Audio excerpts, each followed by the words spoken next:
Hey guys, welcome to my latest World Cup fantasy draft. And my team has changed since my last video. Now, my last video was obviously last week, and it got a lot of views since obviously the game just came out. And I've been chopping and changing, I've been mixing and matching on teams and stuff. This was my team that I previously set up. It has changed since then.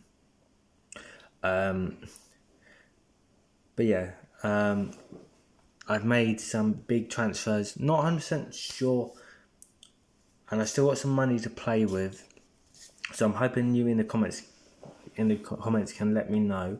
But this was my team from last week.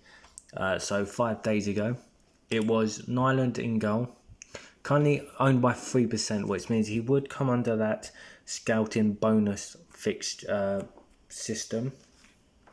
Their fixtures obviously being Iran, Senegal and France. Obviously, if you don't know already, my chip strategy is to wildcard in the game week 3. So I'm not really looking at that third game week for any of my players. In the defence, it was the Monday. Under that 5%, again, not great fixtures on the Ecuador is alright. Germany is obviously a bad one, and Curacao would be a decent wildcard option to go for.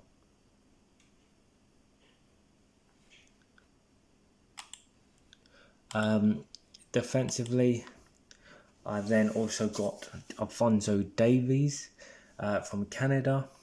Again, looking at the fixtures, these 3 fixtures are all alright. Actually, with Bosnia, Qatar and Switzerland. Switzerland being the hardest one, but again, you could wildcard him out. But what Alphonso Davies does give you is attacking threat. Canada look good defensively, and he's owned by under that 5% thing, because I think people are looking at a higher with that price point. Yes, there are better defenders, but for going under, if he comes under that 5%, it's not a bad option. Obviously, if he does go up, maybe I get rid of him. My next one is Munoz. At the minute, Colombia, Congo, and then Portugal again. Wildcarding doesn't really matter. Araujo is someone that I would potentially get rid of, but with Saudi, Capricorn, again, 2 good fixtures under 5%. These are not bad options. Bruno Fernandes, Diaz, Xhaka, Wirtz and McTominay in midfield. Bruno Fernandes, we don't need to discuss. Diaz, again, Colombia, those good fixtures in the first 2 fixtures. Granit Xhaka, just over that 5%, which is unfortunate.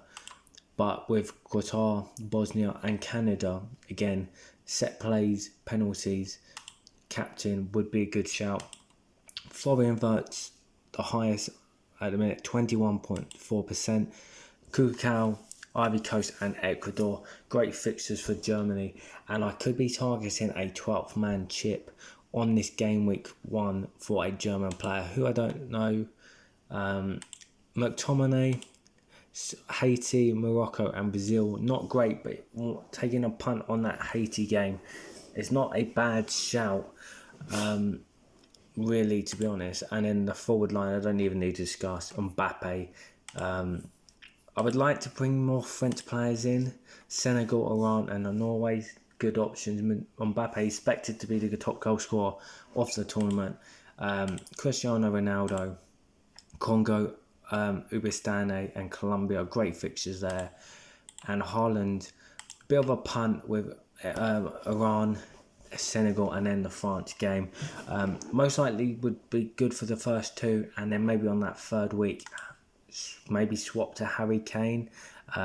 If we look at Harry Kane's fixtures here, that Panama game, even Croatia, you could go maybe on the game week 2. Which Haaland obviously has obviously Senegal, you can maybe then go to Kane. But that was my current team last week. Now, if we go over to this one, which would be my new team, if you haven't already, make sure you go and join the mini league. If I just zoom in quickly so you can see that, that is the code to join the mini league. It is completely free to join. Trying to get more people in it. Come and join. Bring your friends as well. Anyone is open to join, and if I do get enough people, there might be a prize at the end for the winner with the most points. So do join. Copy the link there. But I'm going to head over to my new team now. And as you can see, 1.1 million in the budget still. So there's a lot of money to play with. But here we go. So my two goalkeepers, I'm kept Nyland still under that 5%. And I've also got for a cheaper option, which is the Canadian goalkeeper, 0.7% would come under that again, that scouting bonus. Don't know whether he's any good. That is the worry. But to save money at 3.8 million, I don't mind that. And we talk about Canada. I've got Alphonso Davies in there as well. Good. I've brought in Mark Cucurella against Cape Verde and Saudi Arabia. What a game that would be. Uruguay one's a bit tricky, but I think two good fixtures for Spain. Should really get clean sheet bonus and attacking points from Cucurella there. Davies remains in my squad. I've gone with Jonathan Mojico. This is the left back for Colombia. So I've gone from Munoz to Mojico, who is 3.8 million, so 7 million cheaper. Under that current scouting bonus, I expect it to go up more towards the end of it, when people start trying to chop and change their teams, get better players in. But for those two fixtures, I think he would be good. Obviously, if Munoz has that more attacking and assist threat, but if they just both keep clean sheets, play 90 minutes, obviously Majuko would be the better option to gain extra points. And then Ryerson is above that scouting bonus. But again, we talk about Norway. Bit of a punt one on there, that obviously having 3 Norwegian players and 2 of them being defenders. But I don't technically mind with the ability to swap players in and out. He could just remain a bench player and save money elsewhere. Rojo remains in my squad. Again, those 2 good fixtures at the start. The Spain one's a little bit tricky, but with a wild card in game week 3, you could be going for someone a little bit better and more solid. My midfield 3 remain the same. However, I could, with that 1.1 million, obviously upgrade McTominay to someone like, obviously, what was it, 7.6. So 7.6 would get someone like Mane, Enzo Fernandez. Kevin De Bruyne would be the one that I'd be looking to spend that money on. Kevin De Bruyne would come under that, just over that 5.3%, which is unfortunate. But with Egypt, Iran and New Zealand, those are some good fixtures. Now, obviously, with Belgium, they are very hit and miss. We talk about the golden era. Are they? Obviously, Kevin De Bruyne is very old, but he does have that quality and attacking quality to get points. It's just whether he would play all 90 minutes for Belgium. That would be unsure of. But obviously other players like Valverde, a couple of Neymar, who is apparently injured anyway, so I wouldn't go for him. Declan Rice, Yildiz, and Gula from Turkey. You've got Bruno G, McAllister coming down the list. You you could go James Rodriguez. Now, obviously, I could get rid of Diaz and swap him in for someone like James Rodriguez, who again, obviously, has the same fixtures, has the scouting bonus, but obviously, is he attacking enough? He's not obviously going to be more attacking than Diaz, but if he has penalties, free kicks, corners, he could get more points than Diaz. But the question is he going to play 90 minutes? Is he going to play all three fixtures and start? Obviously, even if you're just taking a punt on the first two, I don't mind James Rodriguez as that option, which then gives me 1.7 million, and I could be going and improving the defence even more. 1.7 million, like that could go and get us. Well, that could obviously get rid of. Go midfield down defenders. That could get Gabriel, and then you could get rid of Ryanson.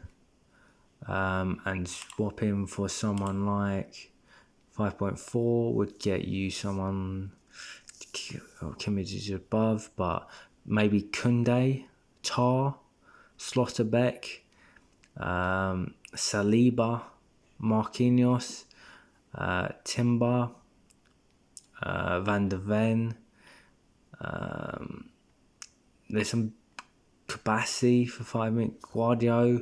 No, there's obviously a lot. If I was going to have to pick someone, I probably would want to go I don't know actually. Kimmich would be my option, but I can't afford him. So I'd probably want to go Slotterbeck, which then the team would look like this, which is even stronger. So yeah, I'm still debating on these kind of decisions, but yeah. So if we just go back, reset that. Obviously, McTominay and Arejo comes back in, and Diaz. So the only changes from last week is obviously Cucurella comes in for the Monday. The Monday was more of a budget option. But even Ivory Coast's games, if we look at Ivory Coast, Côte d'Ivoire,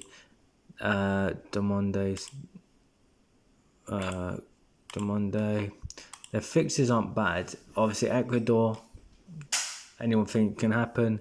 Germany, they probably wouldn't want, but Curaçao, or whatever they have pronounced, do apologise. That's not a bad fixture either. So, would come under that scouting bonus as well. It's tempting. So some still big options for me, guys. Whether obviously we improve the midfield, maybe drop Diaz down, and then use that money elsewhere. Not 100% sure. But as of right now, this is my current 15 players. It's obviously a little bit different than obviously my previous one, but I do think I'm starting to pick players with obviously good fixtures for the first match day 1 and 2, and then obviously kind of factor in that scouting bonus as well, to really get extra points. So obviously Davies would come under that, Ryerson would come under that, Araujo would at the minute would come under that. McTominay isn't. Granit Xhaka is just above it, but could drop. And yeah, so and then obviously Nyland is still as well. So a couple of at least 4 or 5 players in my team come under that 5% scouting bonus. 2 points per game, which would be good. And I am looking to use a 12th man chip on that. If I just actually look at dates, because this will be important, is I don't want players playing on the same days. Obviously, with me being in the UK, obviously the games are going to be like 11 o'clock at night, 2 o'clock in the morning, 5 o'clock in the morning. I don't want to be manually having to swap and change players. So having players on different days is great. So I could start with having St Clair in goal, with obviously Davies, Araujo and Cucurella at the three at the back, and then have obviously the midfielders, Scott McTominay, Vert, Granit Xhaka, and Bruno Fernandes, and then obviously Haaland and Mbappe up top, and obviously I could then swap players in and out depending on how well they've done. When I'm looking at the 12th man, really I want to be looking at either Germany, Brazil, or France players,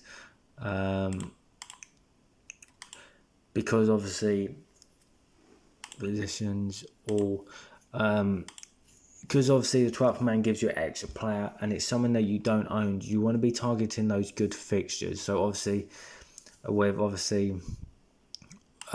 France, you'd probably want to use it on match day 2. If you're looking at Brazil, you probably want to be using it on match day 2 as well. And if you were to go for Germany, you probably want it on match day 1.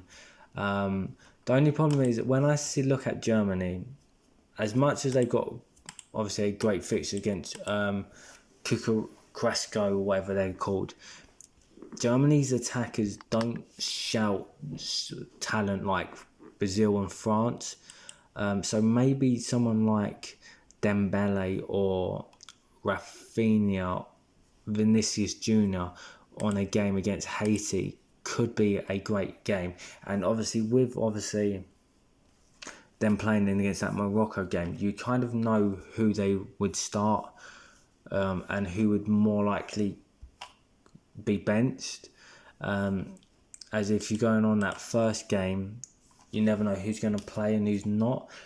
So I am looking to play that 12th man either on the first week or the second week and targeting those Germans, France or Brazilian players, and then wildcards in on match day 3. But for now, guys, that is my current team. It's not 100% done yet, so don't rip it in the comments, but I am trying to go something different so that obviously I can get extra points and differential points. But if you haven't already, make sure you do join my league. Like I said, it is open to everyone, open to subscribers, open to your friends as well, and let's make a community, guys. So make sure you join that link. But for now, guys, thank you for watching. Let me know in the comments down below who you've picked, who you're trying to look at, any differential players that I've not thought about. Let me know in the comments down below. Make sure you like, comment and subscribe, and I see you. There's going to be some much more World Cup fantasy football content coming before the World Cup starts. So thank you for watching, guys, and I'll see you very, very soon. So keep updating my squad.